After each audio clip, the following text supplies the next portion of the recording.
नमस्कार, मी फराह खान. तुम्ही पाहताय लोकशाही मराठी. बुलेटिनच्या सुरुवातीला एक ब्रेकिंग न्यूज आहे. समलिंगी विवाहाला कायदेशीर मान्यता देण्याचं आवाहन करणाऱ्या याचिकांवर सर्वोच्च न्यायालय आज निर्णय देणार आहे. सुप्रीम कोर्टानं 5 न्यायमूर्तींचं घटनापीठ स्थापन केलं होतं. हे घटनापीठ आज ऐतिहासिक निर्णय देणार आहे. या निर्णयाकडे सगळ्यांचं लक्ष लागल्याचं पाहायला मिळते. आताची सगळ्यात मोठी आणि महत्त्वाची बातमी म्हणावी लागेल. समलिंगी विवाहाला कायदेशीर मान्यता देण्याचं आवाहन करणाऱ्या ज्या याचिका होत्या त्याच्यावर आज सर्वोच्च न्यायालय निर्णय देणार आहे. सुप्रीम कोर्टाचं 5 न्यायमूर्तींचं घटनापीठ आज ऐतिहासिक निर्णय देणार आहे. त्यामुळे आता या निर्णयाकडे सगळ्यांचं लक्ष लागल्याचं पाहायला मिळते. आज सुप्रीम कोर्टाचा निर्णय नेमका काय असेल ते पाहावं लागणार आहे. आणि यावर प्रतिक्रिया देण्यासाठी याचिकाकर्ते समीर समुद्र हे स्वतः आपल्यासोबत जोडले गेले आहे. समीरची काय सांगाल? तुम्ही याचिका केलेली आहे सुप्रीम कोर्टामध्ये आणि आज ऐतिहासिक निर्णयाची प्रतीक्षा आहे, तर तुमचं नेमकं म्हणणं काय आहे? आम्ही पण खूप वाट पाहतोय, उत्सुकतेने वाट पाहतोय. ऐतिहासिक निर्णय खऱ्या अर्थाने असणार आहे, कारण एक मोठा समुदाय, ज्या समुदायाला आपण इक्वल राईट्स पासून वंचित ठेवलं होतं, तो समुदाय आज मोठ्या आशेने बघतोय या सगळ्या गोष्टींकडे. आणि सुप्रीम कोर्टाकडून मला खूप आशा आहेत की भारताच्या सर्व प्रकारच्या नागरिकांना ते इक्वल राईट्स देतील. कारण शेवटी हा प्रत्येकाच्या जगण्याचा प्रश्न आहे, आमच्या दैनंदिन आयुष्याचा प्रश्न आहे. आमचं दैनंदिन आयुष्य आम्ही डिग्निटीनी आणि रिस्पेक्टनी कसं जगू शकू, याचा हा प्रश्न आहे सरतेशेवटी. त्यामुळे मला खूप आशा आहे, मी खूप आशावादी आहे या बाबतीत. तर आता बघू काय होतंय, नक्की काय निर्णय देत आहेत. मी पण खूप उत्सुक आहे. निश्चितच समीरजी, एक प्रश्न या ठिकाणी उपस्थित होतो. इतर प्रगत देशांमध्ये समलैंगिक विवाहाला मान्यता आहे, मात्र आपण आता 21व्या शतकात आहोत. त्यामुळे आपल्या देशामध्ये सुद्धा ते कायदेशीर असावं अशी जी मागणी आहे ती बऱ्याच दिवसांपासून समोर येत होती. याविषयी तुमचं काय म्हणणं आहे? अगदी खरं आहे, कारण कुठल्याही देशाची प्रगती जर करायची असेल खऱ्या अर्थाने, तर त्या देशातले जे नागरिक आहेत ते नागरिक परिपूर्ण आयुष्य जगतायत की नाही हे खूप महत्वाचं असतं.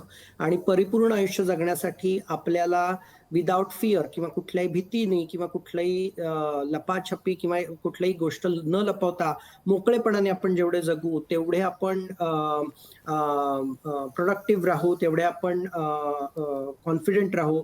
आणि त्यामुळे आपल्या देशाची प्रगती, आपल्या राष्ट्राची प्रगती जर खऱ्या अर्थाने करायची असेल तर असे कायदे हे आवश्यक आहेत. तुम्ही कुठल्याही देशाच्या, जे प्रगत राष्ट्र आपण ज्याला म्हणतो, ती राष्ट्र बघितली तर सगळीकडे या विवाहाला मान्यता आहे.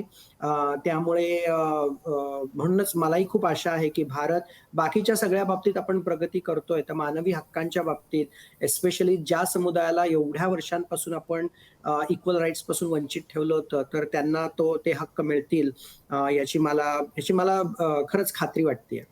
समीरजी, आता प्रतीक्षा आहे ती निर्णयाची. ऐतिहासिक असा हा निर्णय असेल. निर्णय काय लागणार ते आपल्याला माहित नाही, पण त्याच्या आधी आपण शक्यतांवर बोलूयात. हा जो सुप्रीम कोर्टाचा निर्णय असेल त्याच्यामध्ये जर समजा कायदेशीर मान्यता मिळाली किंवा मिळाली नाही, तर या दोन्ही निर्णयांचा कसा परिणाम या समुदायावर होईल? नाही, पहिली गोष्ट आमचा जो आत्मविश्वास आहे किंवा आम्ही समाजात मोकळेपणाने जे वावरतो याच्यावर परिणाम होईल. दुर्दैवाने LGBTQ समाज जो 7 ते 10% आपल्या समाजाचा भाग आहे, तेवढ्या मोठ्या संख्येच्या लोकांना नाही म्हणलं तरी परत एकदा घुसमट, परत एकदा डबल लाईफ जगणं, या सगळ्या गोष्टी होतील. पण हेही तेवढंच खरंय की तुम्ही खूप वर्ष कुठल्याही समुदायाला त्यांच्या प्राथमिक हक्कांपासून दूर ठेवू शकत नाही. त्यामुळे हा लढा चालूच राहणार आहे. आम्ही हा लढा देऊच. त्यामुळे मला वाटतंय की जर नाही झाला, म्हणजे निकाल आमच्या बाजूने नाही आला, तर हा लढा नक्कीच चालू राहील. हा लढा शेवटी अंतिम लढा, विजय आमचा होणार आहे ह्याची आम्हाला खात्री आहे. त्यामुळे आज नाही तर आम्ही कंटिन्यू करू हा लढा. निश्चितच समीरजी, आणि आज जर समजा तुमच्या बाजूने लढा आला तर त्याचा कसा इम्पॅक्ट होईल या समुदायावर?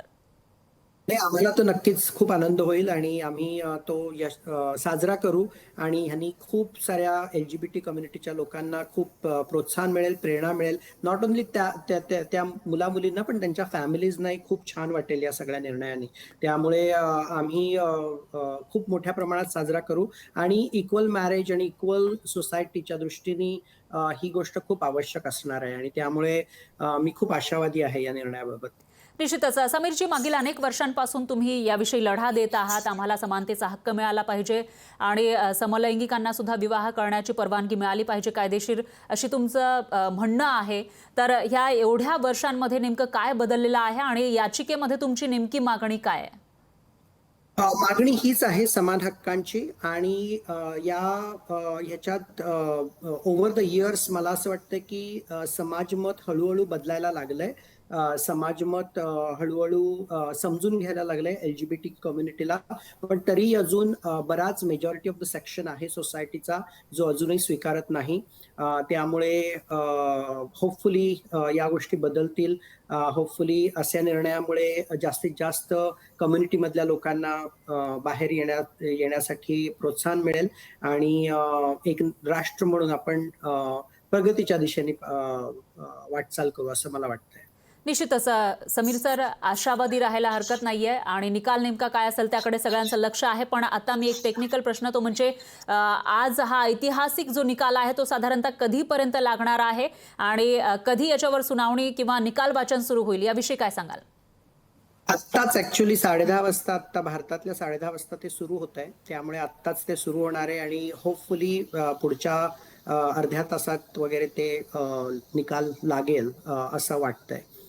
निश्चितच समीर सर, आणखी एक गोष्ट आपण जर बघितलं तर हैदराबादमध्ये एका जोडप्यानं लग्न केलेलं होतं. मागे त्या लग्नाची चर्चा सुद्धा रंगलेली होती आणि अशा घटना काही ठिकाणी समोर येत आहेत. तरी सुद्धा त्याला विरोध होताना दिसतोय. तर असं का होतंय? नाही, आपण अजूनही बुरसटलेल्या विचारांमध्ये आहोत. आपल्याला अजूनही हे नैसर्गिक आहे आणि हे प्रकृतीच्या नियमानुसार आहे हेच कळत नाहीये आणि त्यामुळे हा विरोध होतोय. तो विरोध नक्की कशासाठी आहे हेही त्या लोकांना माहित नाही. जे लोक विरोध करतायत हेही त्या लोकांना माहित नाही ते का विरोध करतायत. कारण खरं तर तुम्ही खजुराहो किंवा इतर कुठल्याही जुन्या आपले शिल्प, जुने ग्रंथ पाहिले तर त्याच्यात सगळ्या प्रकारच्या लैंगिकतेचा समावेश आहे. आपली संस्कृती खऱ्या अर्थाने सर्वसमावेशक होती, आहे आणि राहील. पण त्यामुळे जो विरोध होतोय तो का ते लोक करतायत हे त्यांनाच माहिती नाहीये. तर त्यामुळे पण या गोष्टी खूप काळ दबून राहणार नाहीत. त्या गोष्टी नक्कीच ऍक्सेप्ट होतील. मला त्याची खात्री आहे की हळूहळू समाजही स्वीकारायला लागेल या गोष्टी. आम्ही पण 2010 मध्ये लग्न केलेलं होतं आणि त्यामुळे तेव्हापासून आम्ही ओपनली याबद्दल बोलतोय, सांगतोय आणि हळूहळू समाजात, आमच्या आजूबाजूच्या समाजात आम्हाला परिवर्तन झालेलं पाहायला मिळतंय. निश्चितच समीर समुद्रजी, धन्यवाद तुम्ही दिलेल्या या प्रतिक्रियेसाठी. तर आता हा जो लढा तुम्ही एवढ्या वर्षांपासून सुरू केला आहे आणि हा निर्णय तुमच्या बाजूनं आज नाही तर उद्या येणारच अशी अपेक्षा आपण करूया. दरम्यान पुन्हा एकदा धन्यवाद लोकशाही मराठीला दिलेल्या या प्रतिक्रियेसाठी. लोकशाही मराठी, ऐका, पहा, जागरूक रहा.